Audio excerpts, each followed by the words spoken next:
අද ඉඳන් මේ පළාත බාර රජතුමා මමයි තේරුණාද? එහෙමයි රජතුමට තේරුණා.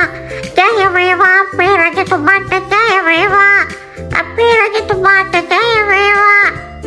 පුරෝහිත චව් ඔයාගේ පවන් සැලිල්ල නම් මට එච්චර හරියන්නේ නෑ. කෝ දෙන්න මෙහාට මම්ම සලා ගන්න. එහෙම නෑ රජතුමනි, මට පුළුවන් මෙහෙට දෙන්න.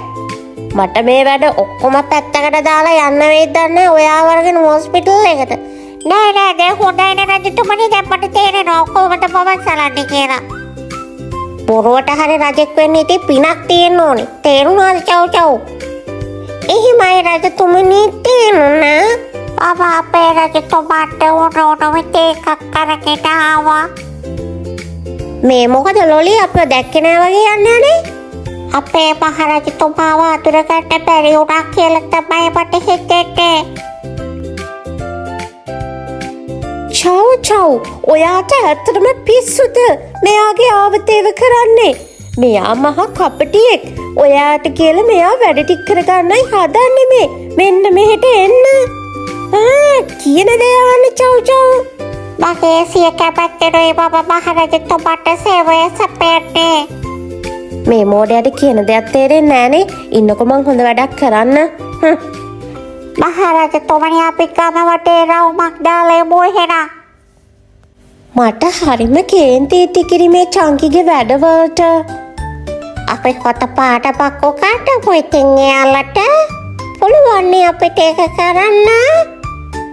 එහෙනම් ලලි ඔයාලා මට බාර දීපු වැඩේ මම්මගේ කට්ටියත් එක්ක හරියටම කරන්න. එහෙනම් ආයෙත් අපි හම්බ වෙමු. පුරෝහිත මට ජීවිත තර්ජනය එන්න පුළුවන්. මේ මොකද මේ? පුරෝහිත මට පේන විදිහට මට ජීවිත තර්ජනයක් එල්ල වෙලා තියෙන්නේ. ඉක්මනට මගේ සේනාව සූදානම් කරන්න. පුරෝහිත සේනාවක් එනකන් ඉන්න බෑ රජතුමනි. මට දුවලා බෑනමු. පුරෝහිත මම කැමති නැහැ මෙහෙම පැනලා දුවන්න. මෙහෙම පරාජය බාර ගන්න බෑ. අයාට ගහලා පොල්ලව රට ගන්නේ නැතුව රජතුමනි දුවමු. කියන දේ යන්න දුවන්න.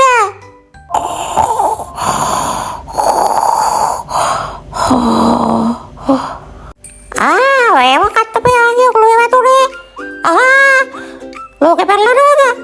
අයියෝ ලෝකෙ පැනලනවා. මේ මොකද මේ ඉන්නේ මගේ පස්සෙන්? අනේ අම්මේ මී මැස්සද? ලොකු කන්දාන ඔක්කොටම හොඳ පාඩම් මෙව්වා නැද්ද?